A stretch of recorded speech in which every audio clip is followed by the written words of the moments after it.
This time we're looking at multiplying radical expressions.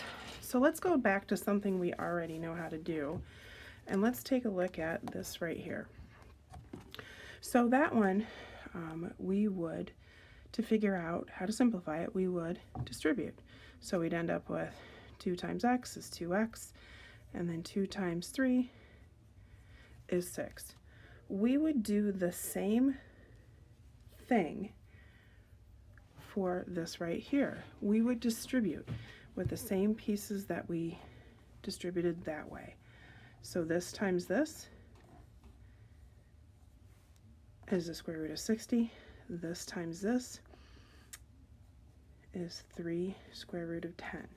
So anything that's on the outside of a square root already, we leave it on the outside.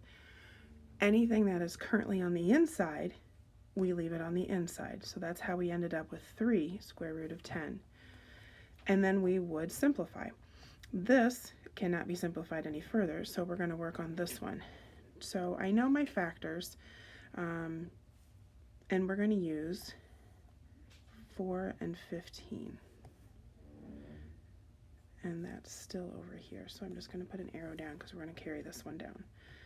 So the square root of 4 times the square root of 15, and that is 2 square root of 15. 15 cannot be broken down any further. However, I can bring this one down, and then we have 3 square root of 10. We cannot combine these because the radicand, or the number underneath, does not match. They are not alike, so we don't put those two pieces together. Today we have joining us Snagglepuss. Snagglepuss is checking out our multiplying of radical expressions while we work on our next one. Alright, so let's take a look again.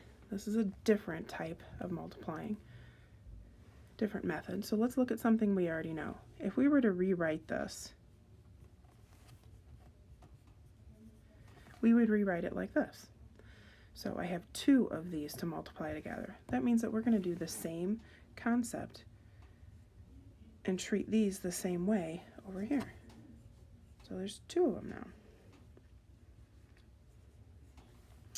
And then we're going to do the FOIL or the rainbow method, whichever one you're most comfortable with. So I'm going to take this times this, and that's the square root of 121. Oh, I already know that one is a square over here. So we're over here, and that one is 11. So I'm just going to put that down. Then I'm going to go over here and do this one. So my inside pieces remain inside. My outside pieces remain outside when I multiply these 2 together. That's an outside, and that's an inside. So that's how we combine here. Now I'm going to go under here, and same thing. If it's on the outside, leave it on the outside. If it's on the inside, put it on the inside. And now my last piece is negative 2 times a negative 4. I'm sorry, a negative 2 times a negative 2 is a positive 4. So that's how we end up with that. So I already brought this one down. Now, these 2 have like radicands. So this number and this number match, so I can put these 2 pieces together. So I now have negative 4 square root 11, and then I'm going to bring down my 4. And I can put these 2 pieces together, this piece here and this piece here, because they're just numbers without anything added on them. They're numbers without radicands, so that's 15. Got ahead of myself in writing my 4. There we go. So that's the final answer here. All right, let's take a look at another method to multiplying. This one sort of looks like the one we started with last time, right here, but we have different signs on the inside. So in this case, we've seen these before. We know how to FOIL them. So we're going to come over here and do that method right here. So I have square root of 3 times the square root of 3, which is the square root of 9. And I already know right here, that's a perfect square, so I can take that back down to 3. So I'm going to jump there automatically. And that one I know. All right. So that one was that one. Now I'm going to do 3 and a negative 5. The square root of 3 and a negative 5 is negative 15. Now, I'm going to do this one. So we have a positive 5 and a 3, which is a positive square root of 15. And then our last two. So I have a positive 5 and a negative 5. Negative square root of 25. Ooh, another perfect square already. Right here. So that one means that this is going to come out to a 5. And I'm going to put some of my signs in place so I remember that. All right, so these have like radicands, or like numbers, so I can combine those.